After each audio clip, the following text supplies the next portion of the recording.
ሰላም ጤና ይስጥልኝ የቮያ ቴሌቪዥን ተከታታዮች ለዕለተ አርብ ያልናቸውን ዜናዎች ይዘን ቀርበናል። እስከ መጨረሻው እንድትከታተሉን በአክብሮት እንጋብዛለን።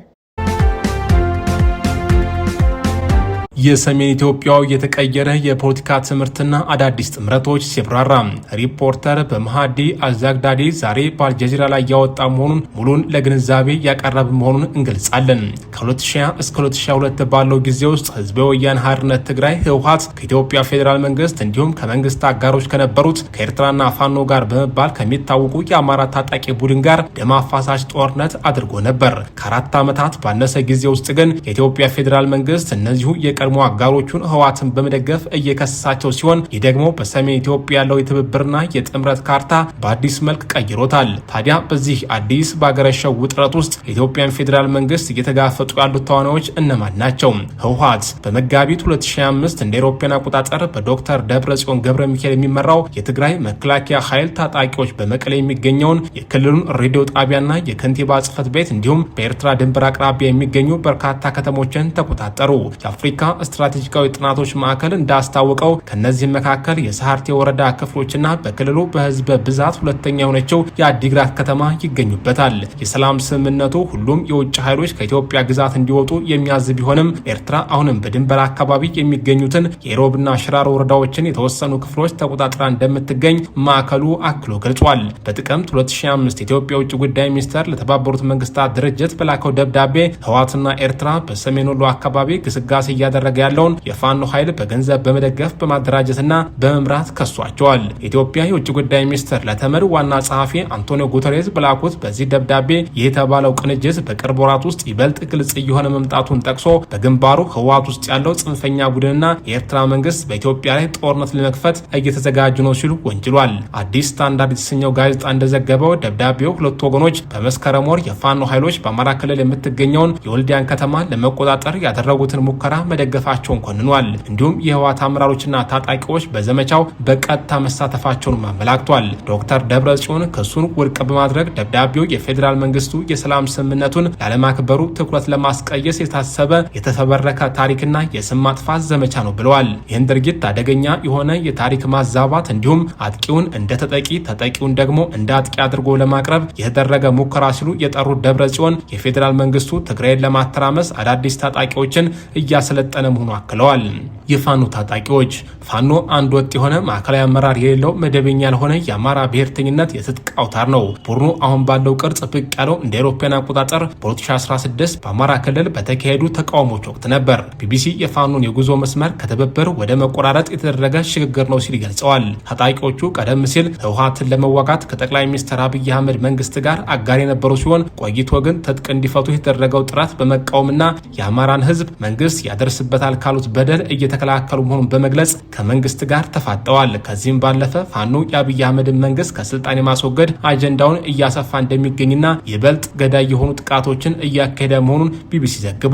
የኤርትራን ጉዳይ ደግሞ ሲያነሳ የካቲት 3 ቀን የኢትዮጵያ ፌዴራል መንግስት የኤርትራ ኃይሎች በትግራይ ጦርነት ውስጥ መሳተፋቸውን ለመጀመሪያ ጊዜ አምኖ የተቀበለ ሲሆን በጅምላ ግድያዎች፣ መኖሪያ ቤቶችን በማውደምና ፋብሪካዎችን በመዝረፍ ተጠያቂ መሆናቸውን አስታውቋል። አሶሺየትድ ፕሬስ እንደዘገበው የኤርትራ የማስታወቂያ ሚኒስትር የማነ ገብረ መስቀል ወንጀላዎቹን ረካሽና አሳፋሪ ውሸቶች በማለት አጣጥሏቸዋል። ከቀናት በኋላ አዲስ አበባ ኤርትራ ኃይሎቿን ከኢትዮጵያ ግዛት እንድታስወጣም ጠይቃለች። አስመራ በበኩሏ ክሶቹ የሐሰትና በግልጽ የተፈበረኩ ናቸው ማለት ይህም ከ2 ዓመታት በላይ በኤርትራ ላይ ሲካሄድ የነበሩ የጥላቻ ዘመቻዎች ሌላኛው አካል ነው ስትል መልሳለች። አክላም ሁኔታውን ይበልጥ ከሚያባብስ ትርጉም የለሽ ግጭት ውስጥ የመግባት ፍላጎት እንደሌላት አስታውቃለች። በሌላ በኩል ኤርትራ አዲስ አበባ የኤርትራን የአሰብ ወደብ የመጠቀም ፍላጎት አላት ስትል ከሳለች። ኤርትራ ከስምምነቱ በተገለለችበት የሰላም ስምምነቱ ምክንያት ግንኙነታቸው ከመሻከሩ በፊት ሁለቱም መንግስታት ከ2000 እስከ 2002 በነበረው ጦርነት ህወሓትን ለመዋጋት ተባብረው እንደነበረም አስታውሳለች። የቀጠናው የአካባቢ ትስስር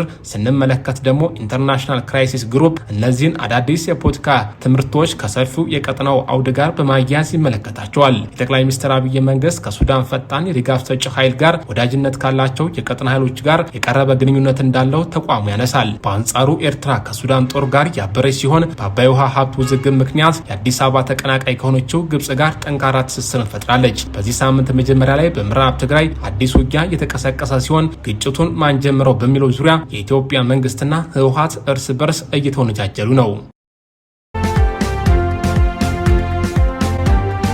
በአዲስ አበባ ህጋዊ ቁመና ላይ የተካሄደው የሀገራዊ ምክክር ከታች ያልተነሳ አጀንዳ በስልታዊ ቡድን ውይይት ላይ ጣልቃ መግባቱ አወዛጋቢ ሆነ። በአዲስ አበባ ከተማ ህጋዊ ቁመና ዙሪያ በስልታዊ ቡድን ደረጃ ሲካሄድ የነበረው አገራዊ የምክክር መድረክ የምክክሩ መደበኛ የአሰራር ሂደት በጣሰና ከታችኛው የውይይት እርከን ባልመነጨ አዲስ አጀንዳ ምክንያት ከፍተኛ የሀሳብ ልዩነትና ውዝግም ማስተናገዱ ተጋለጠ።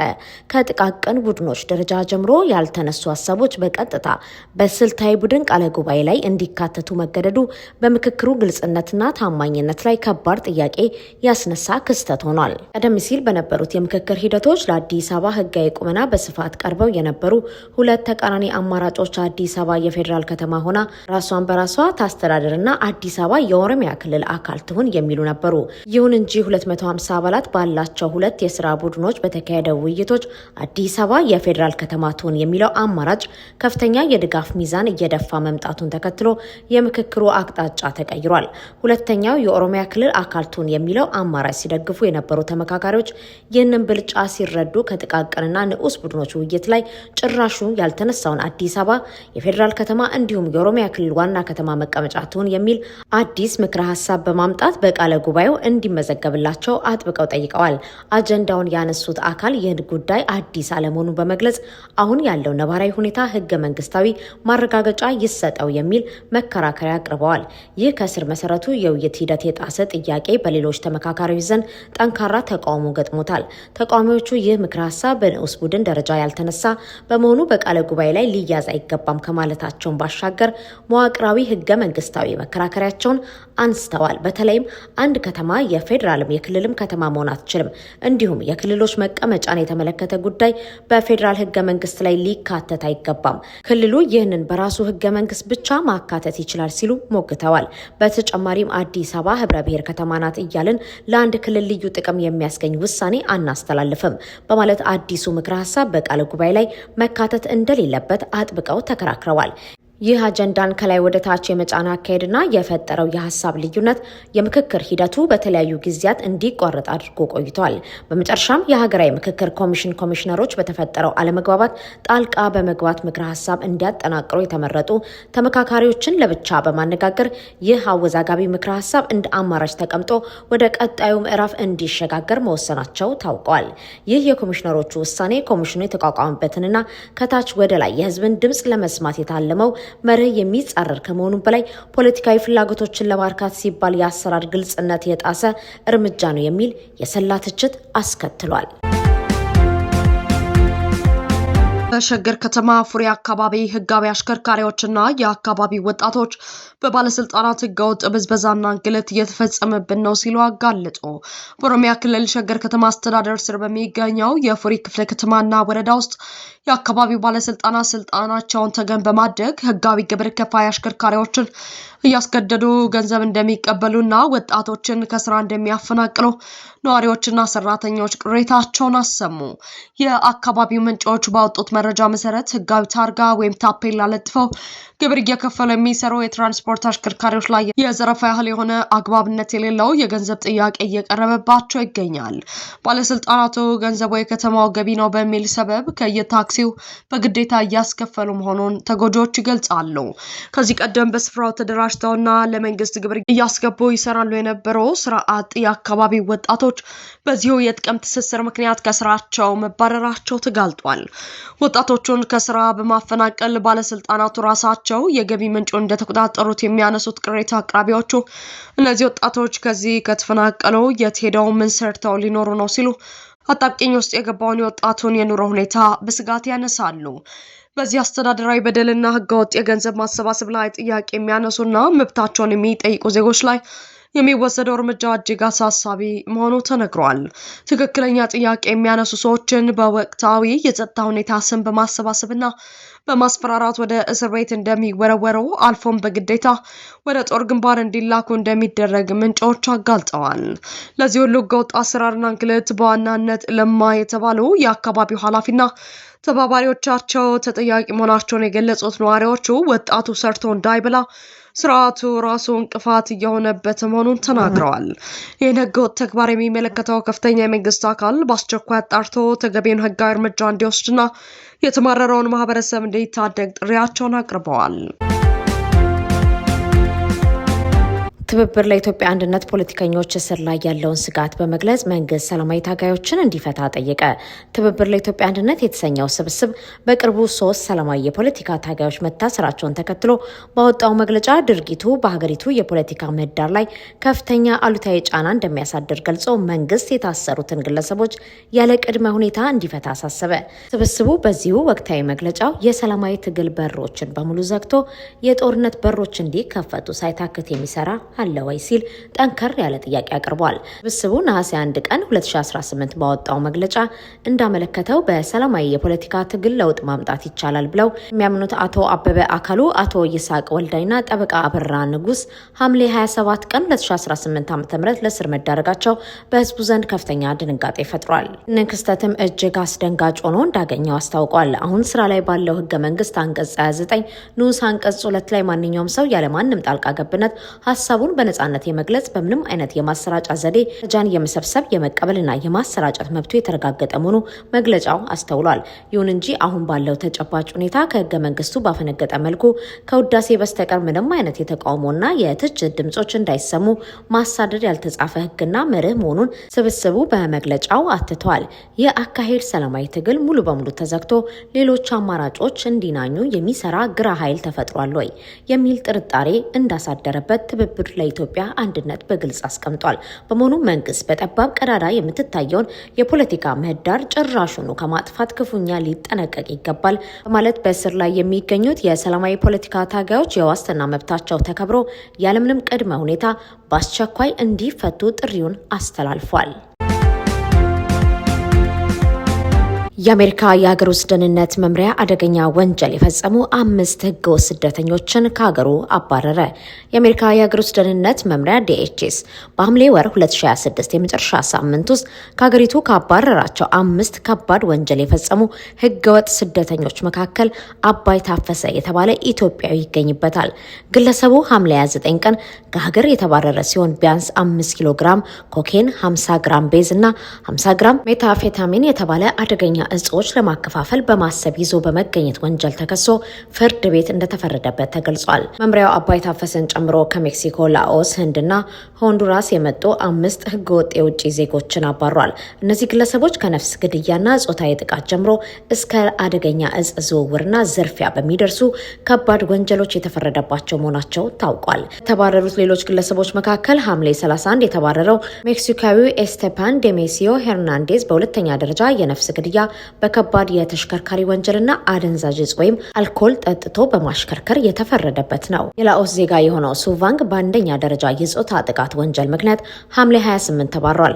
ህንዳዊው ዳርሻን ኩማር አሽዊን ኩማር ፓቴል በበኩሉ በቤተሰብ ውስጥ ጥቃት፣ ትንኮሳና ሰክሮ በማሽከርከር ወንጀል ተከሶ ሐምሌ 29 ከሀገር ወጥቷል።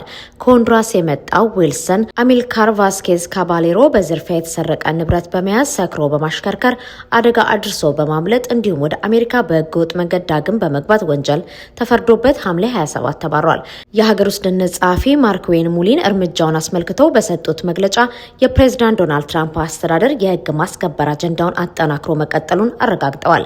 ባለፈው ሳምንት የኢሚግሬሽንና ጉምሩክ ማስከበር አይስ ነፍሰ ገዳዮችን፣ ጾታዊ ጥቃት አድራሾችን፣ ሰክረው የሚያሽከረክሩትን ዘራፊዎችና የአደገኛ እጽ አዘዋዋሪዎችን ጨምሮ እጅግ አደገኛ የሆኑ ህገወጥ ወንጀለኞችን ከሀገራችን አባሯል ብለዋል። ጸሐፊዋ አክለውም 80% የሚሆነው አሜሪካውያን እነዚህን ወንጀለኞች ከማህበረሰባችን ለማስወገድ የምናደርገውን ጥረት የሚደግፉበት በቂ ምክንያት አላቸው። እነዚህ ወንጀለኞችን በማስወገድ አሜሪካን ዳግም ደህንነቷ የተጠበቀ ሀገር እያደረግናት ነው ሲሉ ተናግረዋል። ጸሐፊዋ በመግለጫቸው ማጠቃለያ ላይ ያለ ፍቃድ ወደ ዩናይትድ ስቴትስ ለመግባት ለሚያስብ ማንኛውም አካል ጥብቅ ማስጠንቀቂያ አስተላልፈዋል። ወደ ሀገራችን በህገወጥ መንገድ ለመግባት እንዳትሞክሩ፣ እናገኛችኋለን፣ እናስራችኋለን፣ እንዲሁም እናባራችኋለን ሲሉ አስጠንቅቀዋል። ይህ የማባረር ዘመቻ ትራምፕ ወደ ስልጣን ከተመለሱ በኋላ ተጠናክሮ የቀጠለው የኢሚግሬሽንና ጉምሩክ ማስከበር አይስ ሰፊ ዘመቻ አካል ሲሆን አስተዳደሩ የወንጀል ሪከርድ ያላቸውን ህገወጥ ስደተኞች ከሀገር ለማስወጣት ከፍተኛ ቅድሚያ ሰጥቶ እየሰራ ይገኛል። ሲፒጄ ለ16 የኤርትራ ጋዜጠኞች 2026 የዓለም የፕሬስ ነጻነት ሽልማት ሊሰጥ መሆኑን አስታወቀ። ዓለም አቀፉ የጋዜጠኞች መብት ተሟጋች ሲፒጄ ዘንድሮውን የዓለም የፕሬስ ነጻነት ሽልማት ከ6 ሀገራት ለተውጣጡ ጋዜጠኞች እንደሚያበረክት አስታውቋል። ለ36ኛ ጊዜ የሚከናወነው የሽልማት አሰጣጥ ስነ ስርዓት ኖቬምበር 19 ቀን 2026 በኒውዮርክ ከተማ የሚካሄድ ሲሆን ሽልማቱን የሚያገኙት የኤርትራ፣ የኤልሳልቫዶር፣ የኮሎምቢያ፣ የሃንጋሪ፣ የሊባኖስ፣ የማይናማር ጋዜጠኞች መሆናቸውን ይፋ አድርጓል። እንደ ሲፒጄ መግለጫ ከአምስቱ ሀገራት ተሸላሚዎች ከእያንዳንዳቸው አንድ ጋዜጠኛ ሲሆን ከኤርትራ ግን ባልተለመደ ሁኔታ 16 ጋዜጠኞች ናቸው። በኒውዮርክ የሽልማት አሰጣጥ ላይ ዘኤርትራ 16 በሚል እንደሚጠሩ ማስታውቋል። ሲፒጄ በመግለጫው ዘንድሮ በኤርትራ ውስጥ ነጻ ሚዲያ የጠፋበትና በዓለም ላይ ለረጅም ጊዜ በስር ላይ የሚገኙት ጋዜጠኞች የታሰሩበት 25ኛ ዓመት ነው ብሏል። ሲቀጥልም ጥቁሩ ማክሰኞ ተብሎ የሚጠራው እንደ አውሮፓውያን አቆጣጠር ሴፕቴምበር 18 ቀን 2001 የኤርትራ መንግስት በሀገሪቱ ውስጥ የሚገኙትን የግል ጋዜጠኞች የዘጋበት ዕለት መሆኑን ጠቅሶ ከዚህ በኋላ ባሉት ሳምንታት 16 ኤርትራውያን ጋዜጠኞች በቁጥጥር ስር መዋላቸውን አስታውቋል። እነዚህ ጋዜጠኞችም አማኑኤል አስራስ፣ ዳዊት ሀብቶ ሚካኤል፣ ዳዊት ይስሐቅ፣ ገብረህይወት ቀላታ፣ ሐሚድ መሐመድ፣ ኢድሪስ ሰኢድ፣ ጀማል ካሚል፣ ማቴዎስ ሀብታብ፣ መድሃኒ ኃይሌ፣ ሰኢድ አብዱልቃድር፣ ሳሊህ አልጃጅሪ፣ ሳሌ ጸጋብ፣ ስዩም ፀሐዬ፣ ተመስገን ገብረ ኢየሱስ፣ ተስፋይ ገብረ አብና የሱፍ መሐመድ መሆናቸውን አስረድተዋል። ጋዜጠኞቹ በስር ላይ ቢሆኑም ምንም አይነት ክስ እንዳልተመሰረተባቸውና ፍርድ ቤትም ቀርበው እንደማያውቁ የጠቀሰው ሲፒጄ ከቤተሰቦቻቸው ወይንም ከጠበቆቻቸው ጋር መገናኘት ተከልክለው ድብቅ ቦታ መታሰራቸውን አስረድቷል። ጨምሮም ስለ ጤናቸው፣ ስለታሰሩበት ሁኔታና በሕይወት ስለመኖራቸው እንኳን ምንም አይነት መረጃ እንደሌለ ገልጿል። ሲፒጄ አስከትሎም በ2001 በኤርትራ ውስጥ ግብዓተ መሬት ውስጥ የገባው ነጻ ሚዲያ እስካሁን የማገገም እድል አላገኘም ያለ ሲሆን 16ቱ ጋዜጠኞች ለፕሬስ ነጻነት ለከፈሉት መስዋዕትነት ሽልማቱ እንዲሰጣቸው መመረጣቸውን አስታውቋል። ከፌንቴክ ኢንቨስትመንት ማጭበርበር ወንጀል ጋር ተያይዞ የተጠረጠሩ አርቲስቶች ዛሬ አርብ ነሐሴ 1 ቀን 2018 ዓ.ም የፌዴራል ከፍተኛ ፍርድ ቤት ልደታ ምድብ ሁለተኛ ልዩ ወንጀል ችሎት ቀረቡ። ሰራይ ፍቅሬ፣ ሰለሞን ቦጋለ፣ ይገረም ደጀኔ፣ ዳንኤል ተገኝ፣ አብርሃም ግዛውና ተክለ ሃይማኖት አዳነ በችሎት የተገኙ ሲሆን ችሎቱ እንዲገኙ ትዕዛዝ ከተሰጣቸው ውስጥ ጠበቃ አበባው አበበ እና ካሊድ ናስር ሳይገኙ ቀርተዋል። አቃቤ ሕግ ተጠርጣሪዎቹ ከሳምንት በፊት እግረኛው በተሰኘ የማህበራዊ ሚዲያ ቀርበው ቃለ ምልልስ የሰጡ ሲሆን ማስረጃ ተሰምቶ ባልተጠናቀቀበት መዝገብ ላይ ዝርዝር መግለጫ መስጠታቸው አግባብ እንዳልሆነና በፍትህ አሰጣጥ ሂደቱ ላይ ተጽዕኖ የሚያሳድር ተግባር መፈጸሙን ጠቅሶ በጽሁፍ በዝርዝር አቤቱታውን ለችሎት አቅርቦ ነበር። ይሁንና ችሎቱ አቤቱታውን ለማጣራት ለጥቅምት 2 ቀን 2019 ዓ.ም ቀጥሮ የነበር ቢሆንም አቃቤ ሕግ ግን መዝገቡ ተሰብሮ በአፋጣኝ እንዲታይለት ሐሙስ ዕለት ከሰዓት በኋላ በድጋሚ ፍርድ ቤት ጠይቆ ነበር። አቃቤ ሕግ ተጠርጣሪዎቹ በሕግ በተያዘ ጉዳይ ማብራሪያ መስጠታቸው ከዚህ በፊት ተፈቅዶላቸው የነበረው ዋስትና ይነሳልኝ፣ ፍርድ ቤቱም ቅጣት ይጣልልኝ፣ የሰጡት ቃለ ምልልስም ከገጹ ላይ እንዲወርድ ይደረግ የሚል እንደሆነ ሰምተናል። የተከሳሽ ጠበቆች አቃቤ ሕግ ባቀረበበት አቤቱታ ላይ ደንበኞቻቸው ሕገ መንግስታዊ መብታቸውን ተጠቅመው ገለጻ ሰጡ እንጂ የፍርድ ቤት ነጻነቱን አልተጋፉም፣ የአቃቤ ሕግ ምስክሮችንም አላባበሉም። ሰጠው ኢንተርቪውም ፍርድ ቤት ካመነበት ከገጹ ላይ ቢወርድ አንቃወም የሚል ምላሽ ሰጥተዋል። ከጠበቆቹ ምላሽ በተጨማሪም በችሎት የተገኙት ተከሳሾች በጉዳዩ ላይ አስተያየታቸውን እንዲሰጡ ተደርገው ተሰምተዋል። ችሎቱ የግራ ቀኙን ከሰማ በኋላ ከሰዓት 9 ሰዓት ተለዋጭ ቀጠሮ የሰጠ ሲሆን በከሰዓቱ ውሎም ችሎቱ ተከሳሾች ሁሉም መማላቸውን ካረጋገጠ በኋላ ወደ ጉዳዩ ገብቶ ብይኑን ከመግለጹ በፊት ፍርድ ቤቱ በርካታ ጉዳዮችን እንደተመለከተ ገልጾ እዚህ ችሎት ውስጥ ጋዜጠኞች አላችሁ፣ ስለዚህ በዚህ ጉዳይ ላይ ተጽዕኖ ለመፍጠር የምትሰሩ የሚዲያ አካላት ከድርጊታቸው እንዲቆጠቡ፣ የግል ተበዳዮችም ከስሜታዊነት ይልቅ ሕግን በተከተለ መንገድ እንዲሄዱ ካሳሰበ በኋላ ብይኑን ገልጾ ችሎቱ በብይንም ተከሳሾች በፍርድ ቤት በተያዘ ጉዳይ የሰጡት ቃለ ምልልስ አግባብ አለመሆኑን ሕግ እየጠቀሰ ካብራራ በኋላ በመጨረሻ ማስጠንቀቂያ በመስጠት እንዳለፋቸውና እግረኛው ሚዲያ ግን የሰራውን ቃለ ምልልስ ከገጹ ላይ ይቅርታ በመጠየቅ እንዲያወርድ፣ ይህንን ተከትሎ ደግሞ የፌዴራል ፖሊስ ለጥቅምት 2 ቀን ቀጠሮ እንዲያቀርብ ሲል ብይኑን ሰጥቷል። ኢትዮጵያ የአርቲፊሻል ኢንተለጀንስ የመከላከያ ምርምር ላቦራቶሪ መክፈቷ ተገለጸ። ሚሊተሪ ኤአይ ድረገጽ እንደዘገበው ኢትዮጵያ የአርቲፊሻል ኢንተለጀንስ የመከላከያ ምርምር ላቦራቶሪን ከፍታ ስራን አስጀምራለች። እንደ ዘገባው የላቦራቶሪ የተከፈተው በዩናይትድ አረብ ኤምሬት ድጋፍ ሲሆን ዓላማውም በሀገሪቱ የመከላከያ ኃይልን ማዘመን ስራ ውስጥ አርቲፊሻል ኢንተለጀንስን ዋነኛ ማዕከል ማድረግ ነው። በኢትዮጵያ መከላከያ ዩኒቨርሲቲ ውስጥ የሚገኘው ይህ ላቦራቶሪ ለመከላከያ ምርምር፣ ለቴክኖሎጂ ልማትና ልዩ ስልጠና እንደ ብሔራዊ ማዕከል ሆኖ እንደሚያገለግልም አስረድቷል። የኢትዮጵያ መከላከያ ሚኒስቴርን በምንጭነት የጠቀሰው ዘገባው ይህ አዲስ ተቋም በአርቲፊሻል ኢንቴሊጀንስ፣ በሳይበር ደህንነት፣ በኮሚኒኬሽን፣ በአውቶሜሽን፣ በኤሌክትሪክ ኃይል ሲስተም፣ በስሪዲ ህትመትና ሌሎችም ከኮምፒውተር ጋር በተያያዙ ላቦራቶሪዎችን ያካተተ መሆኑን አስታውቋል። ላቦራቶሪዎቹ ምርምርን በአነስተኛ የሰው ኃይል ስልጠና ከነባራዊ ዓለም አፕሊኬሽኖች ጋር በማሳሰር ሀገር በቀል ወታደራዊ ቴክኖሎጂዎችን እድገት የማፋጠን እቅድ እንደጣለባቸው ጨምሮም ገልጿል። ይህ ላቦራቶሪ በዩናይትድ አረብ ኤምሬት ድጋፍ የተከፈተው ሁለቱ ሀገራት በቴክኖሎጂና ወታደራዊ መስክ ያላቸውን የሁለትዮሽ ትብብር ስምምነት ተከትሎ መሆኑን ከዘገባው ተመልክተናል። አረቢያ፣ ቱርክና ፓኪስታን የጋራ መከላከያ ስምምነትን ፈጸሙ። ሶስቱ ሀገራት ዛሬ የፈረሙት ይህ ስምምነት በአይነቱ አዲስና የተለየ መሆኑ ተገልጿል። የሳውዲ አልጋ ወራሽ መሐመድ ቢን ሰልማን ቢን አብዱልአዚዝ፣ የቱርክ ፕሬዝዳንት ሬሴፕ ጣይብ ኤርዶጋን፣ የፓኪስታኑ ጠቅላይ ሚኒስትር መሐመድ ሼባዝ ሸሪፍ ዛሬ አርብ የፈረሙት ይህ ስምምነት የመካ የጋራ መከላከያ ስምምነት የሚል መጠሪያ ተሰጥቶታል። ስምምነቱም በሶስቱ ሀገራት መካከል የጋራ ደህንነትን የማጠናከርና የመከላከያ ትብብር የማድረግ ሀሳብን ይዟል። በጋራ መግለጫው ላይ እንዳስታውቁ ስምምነቱ ሶስቱ ሀገራት በቀጠናውና ከዚያም ባለፈ ሰላምን፣ መረጋጋትና ልማትን ለማስፈን ያላቸውን ቁርጠኝነት የሚያሳይ ነው። ስምምነቱ የውጭ ስጋቶችን ለመቀነስ የጋራ መከላከያ ኃይል ማጠናከር ኢላማ ያደረገ እንደሆነም ገልጸዋል። ከስምምነቱ በኋላ የፓኪስታን ውጭ ጉዳይ ሚኒስቴር ባወጣው መግለጫ ይህ ስምምነት ከሶስቱ ሀገራት በአንዱ ላይ ወታደራዊ ጥቃት ከደረሰ ሶስቱም ሀገራት ላይ እንደተፈጸመ አድርጎ የሚቆጠር ነው ብሏል። የአፍሪካ እግር ኳስ ኮንፌዴሬሽን ለፊፋ ፕሬዝዳንት ድጋፍ እንደሚሰጥ አስታወቀ።